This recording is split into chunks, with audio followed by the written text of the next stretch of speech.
Assalamualaikum warahmatullahi wabarakatuh. Perkenalkan, nama saya Saza Prazakian, NIM 1803211000079, program studi agribisnis dengan mata kuliah penyuluhan.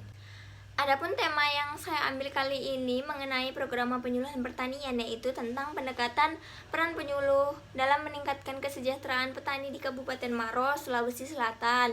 Nah, menurut Undang-Undang Nomor 16 Tahun 2006 mengenai sistem penyuluhan pertanian, perikanan, dan kehutanan mengamanatkan bahwa penyuluhan pertanian yang termasuk programa terdiri dari program penyuluhan pertanian di tingkat desa atau lurah, di tingkat kecamatan, di tingkat kabupaten atau kota, di tingkat provinsi maupun di tingkat nasional. Agar program penyuluhan dapat diterima oleh masyarakat dan menjadi aspirasi dari pelaku utama dan pelaku usaha di pedesaan, oleh karena itu program penyuluhan diawali di tingkat desa atau lurah. Adapun tujuan dari pelaksanaan program penyuluhan pertanian ini yaitu untuk mengatasi permasalahan yang ada di suatu wilayah tersebut guna untuk meningkatkan kesejahteraan petani. Sedangkan output yang akan saya dapatkan yaitu tentang rencana kegiatan penyuluhan pertanian dapat mengatasi permasalahan mengenai pupuk bersubsidi.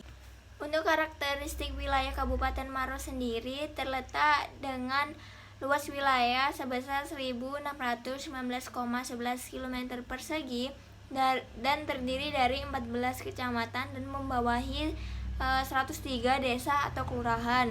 Kabupaten Maros sendiri terletak bersebelahan dengan ibu kota Sulawesi Selatan yakni Makassar. Di sebelah utara berbatasan dengan Kabupaten Pangkep, di sebelah timur berbatasan dengan Kabupaten Bone, di sebelah selatan berbatasan dengan Kota Makassar dan Kabupaten Goa, dan di sebelah barat berbatasan dengan Kabupaten Bone. Nah, Kabupaten Maros sendiri ini memiliki peranan penting terhadap pembangunan Kota Makassar karena merupakan pusat perlintasan dan menjadi pintu gerbang kawasan Maminasata bagian utara, sehingga dapat memberikan peluang yang cukup besar terhadap pembangunan di Kabupaten Maros itu sendiri. Berdasarkan karakteristik wilayah yang telah saya jelaskan tadi, adapun beberapa karakteristik penduduk di Kabupaten Maros yang terdiri dari 339.300 jiwa penduduk dan memiliki beberapa topografi yang sangat bervariasi, mulai dari dataran rendah dan berbukit. Di sebelah utara dan sebelah barat terdapat wilayah dataran rendah, sedangkan di sebelah timur terdapat dataran tinggi.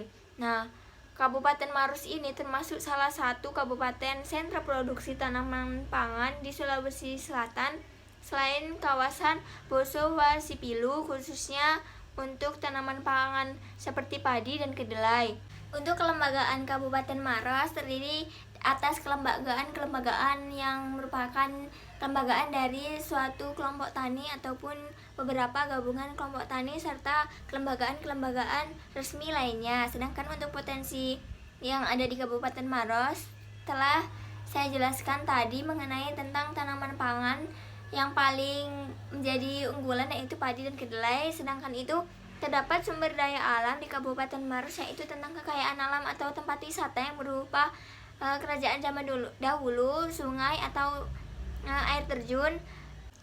Jika melihat potensi sumber daya alam yang telah saya sampaikan tadi, pasti di lokasi penyuluhan ini tidak menutup kemungkinan terdapat beberapa masalah yang menjadi permasalahan di sebuah wilayah. Contohnya seperti keterbatasan benih, semakin langkanya pupuk bersubsidi, ketersediaan pengairan atau irigasi yang tidak berjalan dengan semestinya atau tidak stabil, ketersediaan dari banyaknya serangan hama dan penyakit, serta meningkatnya harga gabah.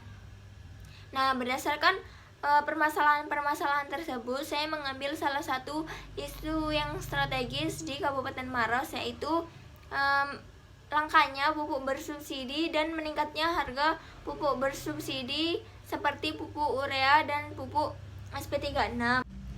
Nah, dilihat dari permasalahan yang ada, oleh karena itu saya membuat sebuah peta konsep mengenai permasalahan, dan untuk mengatasi beberapa permasalahan tersebut diantaranya kita harus mengetahui karakteristik dari penyuluh tersebut, dilihat dari umur, di tingkat pelatihannya seperti apa, pengalaman kerjanya bagaimana, dan seorang penyuluh dapat berkomunikasi dengan baik dan dapat memudahkan petani dalam penguasaan materi, sehingga adanya kompetensi penyuluh dengan penguasaan terhadap materi penyuluh yang diberikan kepada petani, adanya perencanaan penyuluh yang dapat berjalan dengan baik, sehingga dengan berjalannya dengan baik itu adanya evaluasi kerja dan sebuah pelaporan, sehingga dapat melakukan pengembangan kepada petani setiap bulannya. Nah, dari hal tersebut terdapat motivasi dalam peningkatan usaha tani di wilayah Kabupaten Maros dengan adanya peningkatan sumber daya manusia, adanya pengelolaan irigasi yang tidak berjalan dengan stabil tadi, dan pemanfaatan lahan produktif yang masih belum bisa ditanami oleh benih padi atau tanaman pangan yang menjadi keunggulan di Kabupaten Maros, yaitu kedelai. Nah, dengan motivasi peningkatan usaha tani ini harus ada dukungan dari lingkungan seperti dukungan keluarga, dukungan lembaga yang terkait dengan kelompok tani, dan dukungan masyarakat serta adanya dukungan pemerintah.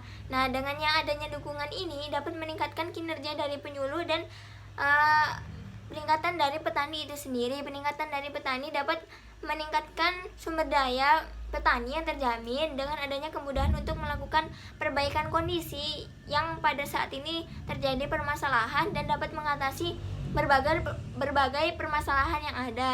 Dengan adanya peningkatan petani, maka sebelum itu harus ada peningkatan kinerja dari penyuluh itu sendiri, dimulai dari pemahaman yang telah disampaikan oleh penyuluh. Adapun beberapa materi selama 1 tahun ke depan yang saya rencanakan, yaitu adanya penguatan motivasi berupa forum group discussion yang terdiri dari pembahasan tentang benih atau pupuk yang akan dipilih selanjutnya untuk menghasilkan mutu atau kualitas yang baik pada bulan Januari, dan forum group discussion mengenai pendapatan petani di Kabupaten Maros guna untuk mengetahui seberapa mampu petani untuk memenuhi kebutuhan hidupnya.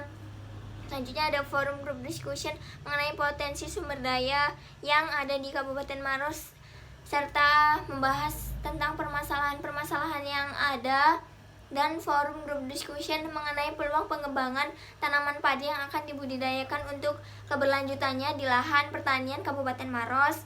Dan untuk selanjutnya, yaitu pada bulan April, adanya penguatan dari kelembagaan terkait tentang forum group discussion bersama kelompok tani atau gabok tani yang tersedia di Kabupaten Maros. Adanya forum group discussion mengenai lembaga penunjang atau lembaga pendukung tentang penyedia sarana produksi berupa input, saprodi, dan permasalahan hasil pertanian pada bulan Mei. Sedangkan yang terakhir yaitu adanya pelatihan soft skill dan hard skill tentang pelatihan manajemen produksi dalam usaha tani yang akan dilaksanakan. Adanya seminar tentang pembenihan dan pupuk bersubsidi bagi petani di sana. Kemudian pelatihan dalam mengatasi serangan hama dan penyakit, yang mana serangan hama dan penyakit menjadi permasalahan juga. Kemudian adanya pelatihan teknologi terbaharui yang dapat digunakan oleh petani di wilayah Kabupaten Maros. Baiknya pemerintah mengupayakan adanya ketersediaan pupuk bersubsidi untuk para petani yang berada di Kabupaten Maros, karena dilihat dari peningkatannya tidak ada peningkatan yang signifikan yang terjadi di Kabupaten Maros, sehingga tanaman padi ini sebenarnya menjadi sumber utama atau sumber penghasilan dari petani. Dengan melakukan optimalisasi terhadap sarana produksi, dikarenakan hal tersebut merupakan masalah yang sulit atau sering terjadi untuk diatasi apabila tidak ada upaya selanjutnya dan memberikan pengertian kepada petani tentang permasalahan yang sudah ada. Sekian, terima kasih. Apabila terdapat kekurangan atau salah dalam pengucapan, saya mohon maaf yang sebesar-besarnya. Wassalamualaikum warahmatullahi wabarakatuh.